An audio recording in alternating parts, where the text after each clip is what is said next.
یعنی جو اچھے لوگ تھے اپنے صحابہ کرام ہیں، مومنین ہیں، ان کو یہ خوشخبری سناتے ہوتے تھے کہ آپ کو یہاں سے پانی جو ہے وہ پلایا جائے گا۔ حوض کوثر کی صفات بیان کرتے ہوئے رسول اللہ صلی اللہ علیہ وسلم نے ارشاد فرمایا، اب حوض کوثر کی جو ہے وہ خصوصیات بتائی جا رہی ہیں کہ وہ کیسا ہوگا۔ کوثر جنت میں ایک نہر ہے، اس کے کنارے سونے، اب یہ جنت کی نہر ہے جہاں سے پانی پلایا جائے گا، اس کے کنارے سونے کے ہیں، یہ موتیوں اور یاقوت کی نالیوں میں بہتی ہے۔ اب دیکھیں وہ جو نالی جہاں سے پانی اس کا گزرنا ہے وہ موتیوں سے بنی ہوئی ہے، یاقوت سے بنی ہوئی ہے۔ اس کا پانی شہد سے زیادہ میٹھا، دودھ سے زیادہ سفید اور برف سے زیادہ ٹھنڈا اور کستوری کی خوشبو سے زیادہ مہک والا ہے۔ یعنی جو اچھی چیز ہو سکتی ہے اس میں موجود ہے۔ آپ کے سامنے یہ پوائنٹس بتا دیے، ٹھیک ہے۔ تو جب حوض کوثر کے متعلق پوچھا جائے شارٹ کویسچن تو آپ یہ چیز بتا سکتے ہیں۔ میزان کیا ہے؟ میزان ترازو کو کہتے ہیں، وہی جو تڑکڑی ہم کہہ رہے ہیں اس کو ترازو۔ اور اعمال کے وزن کے لیے قیامت کے دن جو میزان نصب کی جائے گی، وہاں پہ لگا دی جائے گی، اس کا ہر پلڑا اتنا وسعت رکھے گا، اتنا وسیع ہوگا، کھلا ہوگا، جیسے مشرق اور مغرب کے درمیان ہے، کہ جہاں سے ہماری نظر پڑتی ہے مشرق کی طرف، مغرب کی طرف، بہت بڑا پلڑا ہوگا اس کا۔ یہ میزان حق ہے، یعنی یہی سچا ہے، یہی بالکل بیلنسڈ ہوگا، اور قیامت کے دن سب لوگوں کے اعمال کا اس میں وزن کیا جائے گا۔ جن کے نیک اعمال وزنی ہوں گے وہ کامیاب ہوں گے، ظاہر ہے بڑی سمپل سی بات ہے، اور جن کے اعمال کا وزن ہلکا ہوگا وہ خسارے میں رہیں گے۔ اسی لیے تو وہی بات ہے نا، نیکیاں، چھوٹی چھوٹی نیکیاں بھی کرتے رہنا چاہیے۔ ارشاد باری تعالیٰ ہے، اللہ تعالیٰ کہہ رہے ہیں، اور قیامت کے دن ہم انصاف کے ترازو رکھیں گے تو کسی پر کچھ ظلم نہ کیا جائے گا، جو ایکچول ہے وہی۔ اب یہاں پہ کوئی چیز نہیں چل رہی، جو ایکچول ہے آپ کا دکھایا جا رہا ہے۔ نبی کریم صلی اللہ علیہ وسلم نے ارشاد فرمایا، اچھے اخلاق سے باری، زیادہ باری میزان میں کوئی چیز نہیں۔ یہ دیکھیں کتنی کمال کی بات ہے۔ ہمیں لگتا ہے کہ بھائی پتہ نہیں کتنی مشکل کوئی چیز ہے، کوئی عبادت ہے، وہ ہم کریں گے تو تبھی جو ہے نا ہمارے جو ہے وہ ثواب بہت زیادہ ہمیں ملے گا۔ لیکن دیکھیں کیا بتا رہے ہیں، اچھے اخلاق جو ہیں ان سے زیادہ وزنی چیز ہی کوئی نہیں ہے۔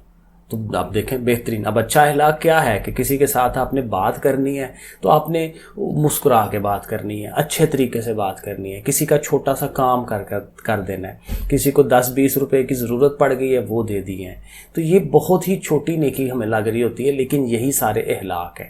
اخلاق کو اچھا کریں، غصہ نہ کریں، ٹھیک ہے، کسی کو جھڑکیں نہ، تکلیف نہ پہنچائیں کسی کو، یہ سارے اچھے اخلاق ہوتے ہیں۔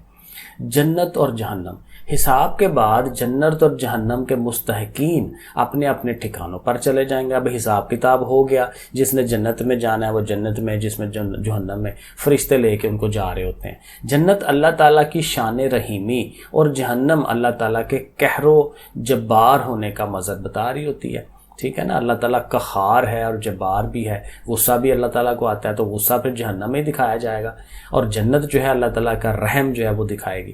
جنت بے انتہا خوبصورت مقام ہے جہاں انسان کو وہ سب کچھ ملے گا جس کی وہ خواہش کرے گا۔ اسی لائن کے اندر انسان کی ہر چیز آ جاتی ہے کہ جو کچھ ہمارے مائنڈ میں آ سکتا ہے وہ سب ہمیں ملے گا وہاں پہ، اور وہ چیزیں بھی ملیں گی جس کو ہم نے دیکھا بھی نہیں ہے، ٹھیک ہے، وہ بہت ساری چیزیں ہیں۔ اب یہ بڑا لمبا کنسیپٹ ہو جاتا ہے۔ ارشاد باری تعالیٰ ہے، اس میں تمہارے لیے ہر وہ چیز ہے جو تم مانگو گے، ٹھیک ہو گیا۔ یہ جنت دنیا میں اللہ تعالیٰ کی اطاعت کرنے والوں کے لیے تیار کی گئی ہے۔ جنت کی خوبصورتی کے بارے میں حدیث قدسی ہے۔ حدیث قدسی یہی ہے کہ بتا نبی کریم صلی اللہ علیہ وسلم رہے ہوتے ہیں، لیکن وہ جو چیز بتائی گئی ہے وہ اللہ تعالیٰ نے بتائی ہوتی ہے، ٹھیک ہے۔ تو اللہ تعالیٰ کی بات کو نبی کریم صلی اللہ علیہ وسلم ہم تک پہنچا رہے ہوتے ہیں۔ تو آپ خاتم النبی نے فرمایا کہ اللہ تعالیٰ کا فرمان ہے، میں نے اپنے نیک بندوں کے لیے وہ کچھ تیار کر رکھا ہے جسے نہ کسی آنکھ نے دیکھا ہے، نہ کسی کان نے سنا ہے، نہ کسی انسان کے دل میں اس کا خیال تک گزرا ہے۔ اب یہ دیکھ رہے ہیں، یہ وہی باتیں کہ جو ہم نے ابھی تک دیکھی نہیں ہوئی، سنی نہیں ہوئی، خیال بھی نہیں آیا ہوا ہمارے مائنڈ میں، لیکن وہ چیزیں اللہ تعالیٰ نے وہاں رکھی ہوئی ہیں۔ تو دیکھیں کتنی خوبصورت اور کتنی اچھی ہوں گی۔ اللہ تعالیٰ کے نافرمانوں کا آخرت میں ٹھکانہ دوزخ ہوگا، جہاں عذاب کی مختلف کیفیات ہوں گی، ڈیفرنٹ طرح سے عذاب دیا جا رہا ہوگا۔ انسان کو اس کے اعمال کی بنیاد پر سزائیں دی جائیں گی، مجرموں کو زنجیروں میں جکڑا جائے گا، آگ میں جلا دیا جائے گا، لوہے کے کوڑے برسائے جائیں گے، پینے کو پیپ اور کھانے کو تھور دیا جائے گا۔ تھور پتہ نہیں کون سی چیز ہے، پیپ وہی ہے جب ایک زخم خراب ہو جاتا ہے اس میں جو ہے وہ پیپ پڑ جاتی ہے۔ تو جس کو وہ کھا پی نہیں سکیں گے۔ اس عذاب کے ڈر سے وہ موت کی خواہش کریں گے لیکن ان کو موت نہیں آئے گی۔ انسان سوچے گا کہ کاش موت ہی آ جائے، لیکن دوزخیوں کے سامنے موت کو ذبح کر دیا جائے گا، یعنی موت آ ہی نہیں سکتی، اور کہا جائے گا کہ اے جنتیوں تمہیں موت نہیں آئے گی، اور اے جہنمیوں اب تمہیں بھی موت نہیں آئے گی، یعنی اس جگہ پہ ہم نے ہمیشہ کے لیے رہنا ہے۔ چلیں جی ایکسرسائز شروع کرتے ہیں۔ سب سے پہلے تو ہمارے پاس یہ MCQs ہیں۔ مرنے کے بعد انسان کی سب سے پہلی منزل کون سی ہوتی ہے؟ عالم برزخ، جہاں پہ ہم ظاہر قبر میں ہوتے ہیں۔ عقیدہ اور توحید و رسالت کے ساتھ بنیادی اہمیت کا حامل کون سا عقیدہ ہے؟ آخرت پر ایمان ہونا، کیونکہ یہی تین باتیں تمام نبی بتاتے آ رہے تھے، توحید پہ، رسالت پہ اور آخرت پر ایمان۔ نشر کا معنی کیا ہے؟ موت کے بعد دوبارہ زندہ کرنا۔ حشر کے دن کافر چل کر آئیں گے۔ کس طرح چل کر آئیں گے؟ منہ کے بل چل کر آئیں گے، وہ لوگ جنہوں نے اللہ سے انکار کیا ہوا ہے۔ جب نبی کریم صلی اللہ علیہ وسلم قبر مبارک سے باہر تشریف لائیں گے تو آپ کے دائیں طرف کون ہوگا؟ سیدھی طرف جو ہے حضرت ابوبکر صدیق تھے اور بائیں طرف حضرت عمر تھے۔ ٹھیک ہے، اب یہ جو شارٹ کوشچن ہے ان کو دیکھ لیں۔ تو پہلا کوشچن ہے شارٹ والا کہ مقام محمود سے کیا مراد ہے؟ تو یہ دیکھیں یہاں پہ لکھا ہوا ہے مقام محمود۔ یہ دیکھیں نبی کریم صلی اللہ علیہ وسلم سے پوچھا گیا، یہیں سے آپ سٹارٹ کریں نمبر 1 کو، کہ پوچھا گیا کہ مقام محمود کیا ہے، تو آپ صلی اللہ علیہ وسلم نے فرمایا مقام محمود شفاعت ہی ہے۔ یہاں تک کر کے اگر آپ ایکسٹرا لکھنا چاہیں تو یہ لائن بھی لکھ لیں کہ یہ جو مقام محمود ہے اس سے کیا ہوگا کہ حساب کے انتظار کی سختی ختم ہو جائے گی اور حساب کتاب شروع ہو جائے گا، اسی کو ہم شفاعت مقام محمود کہتے ہیں۔ تو یہ 2 لائنیں آپ اس کے لیے لکھ سکتے ہیں۔ پہلے آپ یہ والی لکھیں، اس کے بعد یہ اوپر والی لائن لکھیں۔ ٹھیک ہو گیا۔ دوسرا کوشچن دیکھیں کیا ہے، حوض کوثر کے بارے میں مختصر بیان کریں۔ تو حوض کوثر یہ تھا، اب اس میں دیکھ لیں آپ جتنا لکھ سکتے ہیں۔ شروع والی میرے حساب سے تو یہ 2 لائنیں انف ہیں، ٹھیک ہے، وہ خوش بخت ہوں گے، یہاں تک انف ہے، کیونکہ اب یہ لکھیں گے تو یہ 3 ساڑھے 3 لائنیں آپ کی بن جانی ہیں، ورنہ پھر وہی بات ہے جتنا زیادہ آپ لکھ لیں، کیونکہ اس میں بہت کچھ ہے۔ آخر یہ 2 لائنیں بھی لکھی جا سکتی ہیں کہ اس کی پوری تفصیل آپ اس کے اندر، اس میں یہ ہوگا وہ ہوگا، ٹھیک ہے، تو اس میں جتنا آپ لکھ سکیں۔ کویسچن نمبر 3، جنت کی نعمتوں کے بارے میں ایک آیت کا ترجمہ۔ تو جنت کی جو نعمتیں ہیں ایک آیت کا ترجمہ وہ کہاں پہ ہے؟ میں نے نشان لگائے ہوئے ہیں، یہ دیکھیں۔ جنت بے انتہا خوبصورت مقام ہے جہاں انسان کو وہ سب کچھ ملے گا جس کی وہ خواہش کرتا ہے، اور یہ یہاں نیچے وہ آیت کا ترجمہ بھی موجود ہے، ٹھیک ہے۔ تو یہ والا کویسچن نمبر 3 ہمارا ہو جانا چاہیے شارٹ والا۔ اور آگے ہے جی میزان کسے کہتے ہیں اور یہ کب نصب کیا جائے گا؟ میزان جو ہے یہ اوپر ہی ہے، تو اس کی یہ جو 2.5 لائنیں ہیں نا، اس میں ساری چیزیں آ جاتی ہیں۔ تو یہ آپ نے تیار کر لینا ہے کہ میزان ترازو کو کہتے ہیں، اور یہاں تک لے آئیں وہ خسارے میں رہیں گے۔ تو یہ میزان کا ہو گیا۔ اور لاسٹ والا تھا کہ عقیدہ آخرت پر ایمان کے 2 تقاضے لکھیں، کہ ایمان تو ہو گیا، اس سے کیا کرنا چاہیے؟ تو یہ والی جو لائن میں بتا رہا تھا نا، یہ والا، یہ ہمارا کویسچن نمبر 5 ہونا چاہیے کہ عقیدہ آخرت پر ایمان کا تقاضا یہ ہے کہ ہم زندگی میں آخرت کی فکر کریں اور ٹھیک ہے جنت کے مستحق بن سکیں۔ تو یہ 2 لائنیں انف ہیں اس کے لیے۔ اور اینڈ پہ جو ہے یہ ایک لانگ کویسچن ہے کہ عقیدہ آخرت پر ایک جامع نوٹ لکھیں۔ تو وہ جو شروع میں بتایا ہوا نا وہ سارا اسی کے متعلق ہی ہے، کیونکہ باقی تو یہ ڈیٹیل آ جاتی ہے نا، عالم برزخ اور حشر نشر وغیرہ، وہ نہیں، اس سے پہلے سٹارٹنگ پہ۔ تو سٹارٹنگ یہاں سے آپ نے اس کو شروع کر لینا ہے لانگ کویسچن کو، اور اس کو لے لیں جتنا لینتھ ہی آپ اس کو کر سکتے ہیں، اور یہ یہاں تک میرے حساب سے ادھر آئے گا کہ جس میں سب لوگوں کو ان کے اعمال کی جزا اور سزا ملے گی۔ یہاں تک آپ کا یہ لانگ بن جاتا ہے، یہ شروع میں ہی ہے، ٹھیک ہے۔ چلے اوکے ہو گیا، اوکے پھر اللہ حافظ۔